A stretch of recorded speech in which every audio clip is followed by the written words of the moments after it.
Quem virava soldado, exatamente? Qualquer um podia virar soldado? Na verdade, fazia parte da estrutura civil, né? Grega, assim. Os cidadãos, eles podiam fazer parte do exército. É claro que tinham os generais, os comandantes, subcomandantes, que aí já era a galera mais nobre, né? Entendi. Mas, no caso específico, assim, de Esparta, eles tinham uma valorização militar muito grande. Isso é fato.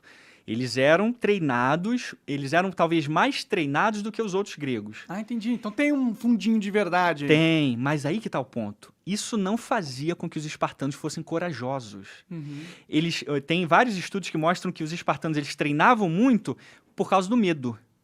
Eles tinham medo dessas revoltas que podiam surgir ali, dos escravos, né, de 18 para 1, e ao mesmo tempo tinham medo de outros gregos quererem invadir eles. Pode crer. Tanto que se tivesse escolha para não lutar, eles não lutavam. Porque senão eles iam enfraquecer as forças e isso poderia deixar eles vulneráveis a um ataque dos próprios gregos no futuro. Perfeito, perfeito. E aí, no caso, então, desse lance quando rolou uma guerra entre Atenas e Esparta, a Guerra do Peloponeso, a maior guerra da Grécia Antiga. Pode crer. Né? Foi, assim, catastrófica pra Por que Grécia. eles ganharam? A Atenas ficou puta e falou, vocês nunca ajudam essa merda, agora a gente vai invadir vocês. Cara, ficaria legal, ficaria épico, né? Sim. Daria até um filme, né? É verdade. Tipo assim, a vingança de Atenas, né?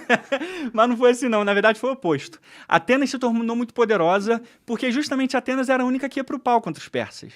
E aí, quando você treina, né? Aí, o que rolava? Todas as cidades em volta ficavam felizes. Tipo assim, pô, cara, legal, Atenas vai proteger a gente. Então, vamos nos aliar a Atenas. Então, pagava tributos e tal pra Atenas. Então, Atenas, cara, foi crescendo, ficou uma superpotência. A Esparta ficou... enciumada. Isso, e ficou, tipo assim, perdida. E agora, cara? Atenas já tá fora de controle. Então, a gente tem que fazer alguma coisa. E o que eles fizeram quando perceberam que não tinha como vencer Atenas? Pediram ajuda pros persas. Caralho! Caralho, os espartanos são os maiores cuzões da Grécia, máximo. Cara. Em outras palavras, é mais ou menos isso aí mesmo. Eles foram até a Pérsia, que ficava já... A Pérsia já estava ali em volta da Turquia, na área da Turquia. Já tinham dominado bastante território. Aquele território todo. Aí foram lá, pediram ajuda, formaram, no espaço de 2 anos, formaram 3 tratados com os persas, em troca da ajuda persa para derrotar Atenas, fornecendo ouro, navios e tal. Eles assinaram acordos que, se eles ganhassem a guerra, eles cederiam todo o território que pertencia à Grécia para os persas. Então, beleza, a gente ajuda vocês, espartanos, mas vocês assinem isso aqui, ó, que a liberdade dessas cidades gregas não vai ser mais, não vai ser mais grega, tá? Vai ser nossa. Nossa, então eles traíram completamente a região que eles... Completamente, cara. Tipo assim, temos que derrotar Atenas, custe o que custar. Entendi. Então foi isso que eles fizeram.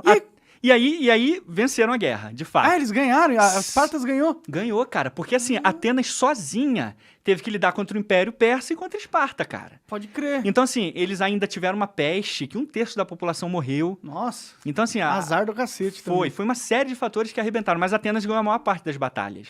Só que a pressão de lidar também com a ajuda persa foi muito grande, né? E aí, então, os atenienses acabaram perdendo. Aí, de fato...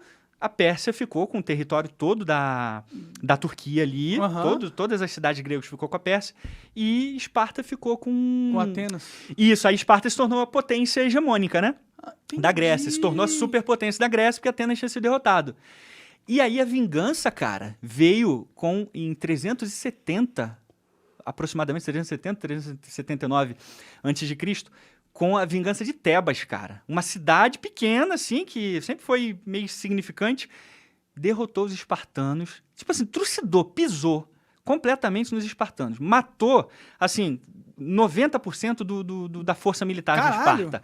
Mas por que, como? Isso, porque causou um ressentimento muito grande, né?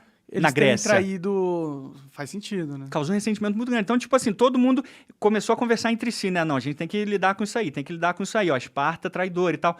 Aí os tebanos começaram a crescer, se tornaram fortes, tem até um general muito famoso, Epaminondas. Aí o cara liderou uma chamada Banda Sagrada, que os caras eram os maiores guerreiros daquela época, trucidaram os... Mas eles tinham mais números? É similar.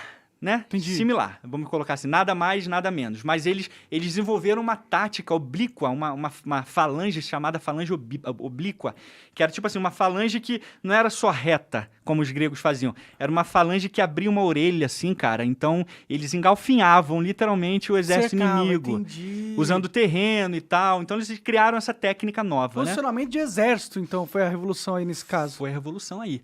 Aí, quando eles venceram os espartanos, o que eles mandaram fazer? Isso está no historiador grego chamado Pausanias, do século I.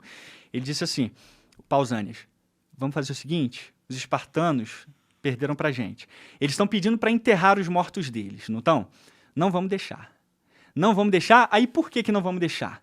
Porque os espartanos são conhecidos como um povo que oculta os seus desastres e são desonestos em relação aos seus feitos. Então, os espartanos vão ficar mortos ali, os corpos vão ficar ali uma semana. Para todo mundo que passar, ver que é espartano que está morto ali. Entendi. Pra Entendeu? saber que eles perderam mesmo o negócio. Exatamente. Trucidado. Então, assim, Tebas provou para o mundo antigo que Esparta era a cidade poderosa de Esparta. No fundo, era charlatão. Eles foram os primeiros, e esse Pausanias, esse historiador, inclusive, diz, eles foram os primeiros a subornar guerreiros, cara, para vencer guerras. Como Tipo assim? assim, pra ganhar uma guerra, vamos dizer, você é uma cidade rival minha. Eu compro teus guerreiros e Isso eles vêm pra meu lado.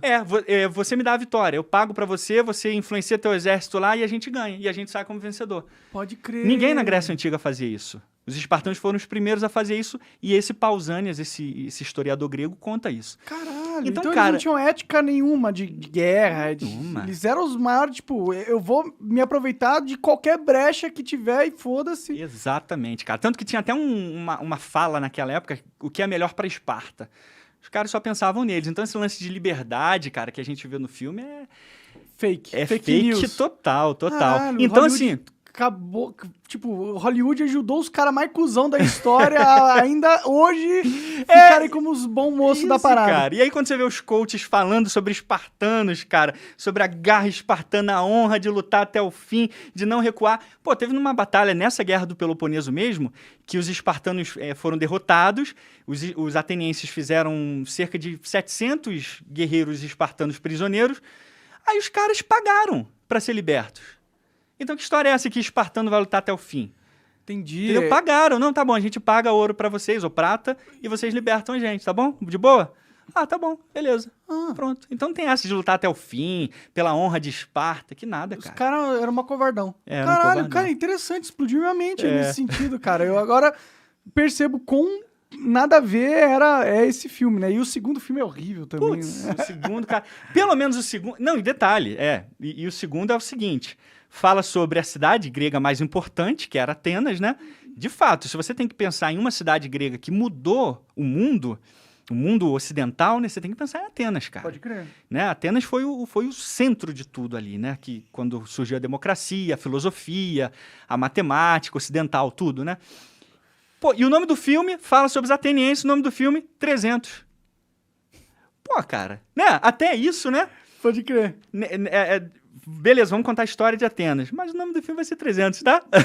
É porque virou marketing, né? Virou marketing. Então os caras eram os reis do marketing no passado, estão até hoje aí. Será que tem algum descendente de espartano em Hollywood? Sei lá. Pô, cara, deve ter, só pode. Tipo Illuminati, né? Deve ter alguém infiltrado. Sim, eu tenho a sensação